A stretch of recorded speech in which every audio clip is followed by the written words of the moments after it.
let's talk about happier things, though. Red Sonja, that movie's out. I made you guys watch that. I'm going to blame this crew, actually. I wasn't even going to cover it, but then you mentioned that it was out, and I was like, oh, yeah, I heard about that thing. I'll give that a watch. I'm glad that I did. That was quite the experience. I don't even know how to describe it. It's like everyone's in on the joke except the people who made this movie. And that just makes it even funnier. There's a little glimmer of self-awareness because she's objectified as being a woman in this misogynistic patriarchal age. But at the same time, she puts on the silver bikini shimmery armor and it goes in super slow motion to show her tits and ass. So what's exactly the irony here? I mean, the entire thing is very girl bossy. There's actually, you know how in movies there's a power level chart of who defeats who? Well, all the men are shown to be strong, and then they all get defeated by women all the way up. So at the top of every pyramid is a woman in charge of things. I just think it's funny that a woman directed this and still gave us all the TNA scenes. I've never understood the fucking complaints on that. Black Widow has a bunch of ass shots in it, and I was like, wait, but who cares? But I don't. But yeah, you think a woman would want to avoid that sort of thing. Well, but they did all the complaining about male gaze and stuff. It's just like, well, I guess, I guess we're allowed to do it if it's a woman doing it or something. I don't fucking know. Well, the director's earlier movies would have been for the male gaze. The newer ones are the female gaze. Can I ask this real quick? Is it better than Wonder Woman 1984? I mean, it probably made me laugh more. The thing is, here's the tough one, right? Like, I think it's more retarded, but the actress is better than Gal Gadot, which isn't difficult because Smokey over here gives a better and more nuanced performance than Gal Gadot. Smokey, are you better than Gal Gadot? Yeah, you are. See the expression changes. See that? There's a lot of subtext in that. Drinker, no. Drinker, no.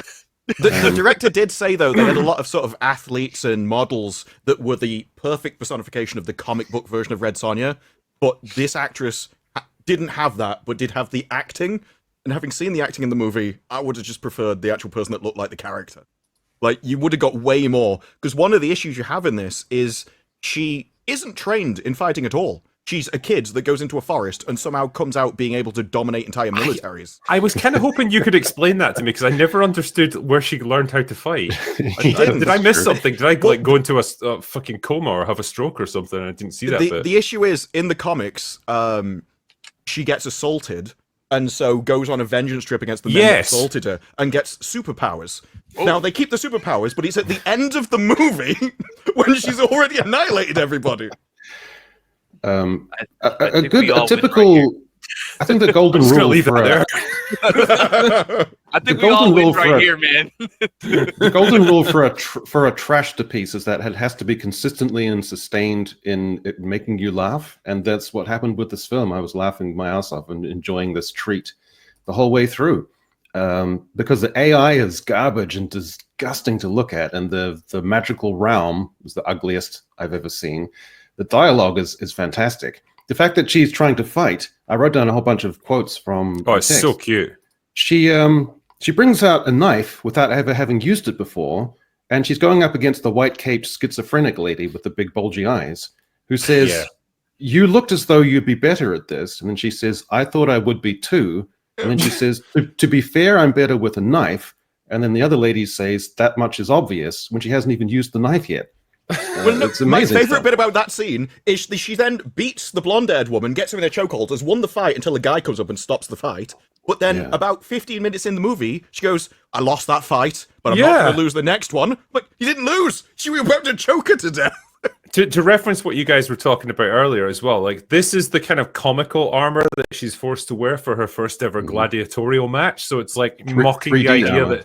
It's mocking the idea that she has to wear like nothing, basically. It's just to make the crowd happy for her. And it's like, okay, then she gets her hands on actual armor, right? Because she insists on having good armor that will actually protect her. Do you want to see it? Sure. This is what she wears to protect Even better. Even better. Because I'll tell you, right, if there's one part of my body that is that I can just afford to like take swords, slashes to and stuff, it's my gut. Like, there's nothing important there. Like, it's fine. Don't want to She protect just that. She just She shrugged looks that off as flashy, well, though, to man. be fair. She looks flashy and she looks hot. I think that's what we need or whatever. I mean, I'll give what the we movie need. credit. They just embrace the original comic book, or sorry, the novels and stuff, and like that's what she's meant to look like. Yeah. But there's no attempt to explain it or anything. It's just like, yeah, fuck it. Like, let's just put her in that. And to be fair to the actress, she obviously did quite a few crunches because she's got good abs. Yeah. But she This can't fight film, for shit, and she can't really act either. Which is a bit I think of a this problem. film, by a long stretch, has the record for a female protagonist killing men. It's almost pathological. I got to about 30 men that she kills in this thing, and in every engagement, there's at least 4 or 5. It's amazing. I figured kinda out like- why. It's because their armor's made of plastic, and I can tell Yeah, I guess because so. of how it looks. And so it doesn't do much against swords and She's hunting daggers and stuff. down the male gaze one man at a time. So I put down some notes for just the first 10 minutes where I already knew it was a classic trash to piece. She says to her horse, "Oh, stop it, your odor would quell a skunk." And then the horse follows her into a pool where she's bathing. So she's bathing and basically swimming around with her horse. Then she finds some rhino creatures that have had their horns taken off.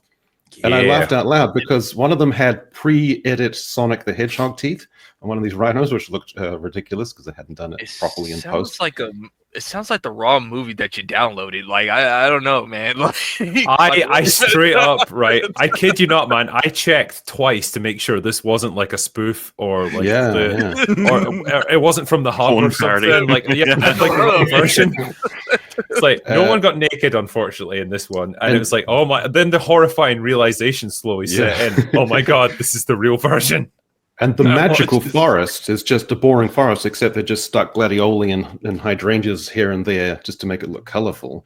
And then the emperor arrives, and there's this wonderful line where the guy introduces him and says, "Kneel before your emperor, down on your knees." Just in case you didn't know how to kneel exactly. Oh, There was another one. You can even see it in this picture where he goes, "Burn the forest to the ground," and you're like, "Hang on, there's a massive rainstorm." Yeah, in the middle of Who's going to burn the forest in the middle of this rainstorm? Yeah, and then for some bizarre reason, it's snowing during a fight on sand in this gladiatorial ground. It's strange as well. This movie is all over the place. I loved it when the horse came to the rescue in slow motion. It came bursting through the gates. Horse, Just when man. she's But in then trouble. nothing happens. It cuts away from that. Yeah, So you and don't then even know like what they were like. It's like there's so many scenes in this movie where I'm like, I don't even know what you were trying to show us. I don't know what this was meant to accomplish narratively. It just goes from one bizarre thing to the next. There's monkey people in this. Look, yeah, but there's no explanation for what they are. the baboon faces. Baboon guys. Yeah. What are they? The movie doesn't tell us. And there's one random woman with jagged shark teeth who I was glad at least got one line of dialogue, so that was nice. Well, there's a whole magic book in this which gives you really super advanced technology that you can either do good or evil with, which is kind of the theme of the movie. But the people that you have that technology don't use it. Like, why? Everyone should know about this super advanced technological race in a forest somewhere. Nothing. I don't even begin to describe this because it's like the book. The book's been divided into two, right? And the evil emperor guy has got one half of the book, and it's allowed him to make all kinds of crazy advanced technology. Like they're basically living in medieval times, but they also have electricity and what seems to be like portable fusion reactors. Mind control. Mind control, like nanotechnology, the kind of shit that Tony Stark would be envious of. Yeah. And he wants the other half of the book, even though he's already conquered, according to him, literally the entire world and civilized it and now owns everything. He wants the other half of the book to conquer it even more, I guess. Well, I know he's obsessed with getting this. Yeah. He explains it to another guy, and I wrote down the line, "And this is my story. Do you understand? This is my story, and without the other half, I don't have an ending. I need an ending, but I don't." That's his line of dialogue. What? Doesn't make any sense. Wait. What? That's This the line of emperor dialogue. guy is possibly the biggest pussy outside of Pedro Pascal that I've seen on screen in a long fucking time. That is In like character what he plays way? a lot, though. Since Rebel Moon. One, the actor that they chose to play him is just like, he looks like a stiff breeze would blow him over. He talks like a millennial. The quote that Echo Chamberlain gave you there is 100% accurate. You know, every so often when he's in the middle of a speech, he'll just be like, "Ugh, I'm so mad about something," and you find out where he comes from ultimately, and it's just sad. Like, he's just a boy that Red Sonja couldn't protect when their village got raided. I never understood the chain of events actually that led her to being in the forest, because it's all cut. Well, she was a child, and the village got raided, and she had to run away and just ran into the forest. Take Conan the Barbarian, right? The Arnold Schwarzenegger movie, as an example of how you just like give your audience a nice, neat narrative that they can understand, right? So he's a boy. His village gets raided by Thulsa Doom and his army. He gets put into slavery. He's working that fucking wheel for like 20 years to make him big and muscly. Then he's put in the gladiator arena. Then he's eventually let free. And then he finds the sword, and then he goes on his revenge quest, right? It's all done relatively quickly, briskly, and efficiently. Mm-hmm. And so you understand exactly what his character arc has been and his development throughout that period. With Sonja, she's literally in her village, right? And it's amazing because it's got fortified walls all around it. But somehow the enemies just break through the gate and charge in and start attacking, killing everyone. One blow from a horse just breaks the entire But you think, gate. like, if it's fortified with walls, right, there'd be people on them just looking to see if anyone... No one notices. And also, it immediately cuts from that scene to another city which has people on the walls. So they know they should be there. And then you just see Sonja, and she's living in nature with a horse who she's, like, sleeping next to. It's really disturbing how close she is to this fucking horse. But anyway, but there's nothing to fill in what happened in between, right? Like where she's been, what happened to her, what she does now, what motivates her. It doesn't matter. It's all just picked up there. Like she's teleported from one place to the next. It's weird. Absolutely weird. The issue they've got is the comic book had a motivation, but the director didn't like it, and so removed that motivation and just left it there. So she ends up with a bunch of prisoners who are condemned to be gladiators to die an entertainment spectacle, like in the Gladiator. And then one character says to another one in their training area, "I prefer an uncut gem rather than a polished jewel with no personality," which is supposed to be a diss. And then they go out to the area, and there's the two women. And then they're thinking about what is the creature that might come through the gates that they're going to have to fight. And then Sonja says, I've been thinking about this all day. Sonja says, "I have a wooden sword." And then the other woman says, "You'd best hope it's not a giant beaver then." Yeah. I don't know what that means. What? Beavers eat wood. Wait, what? I guess that's the joke. I guess that's the joke, right? I died a little bit inside.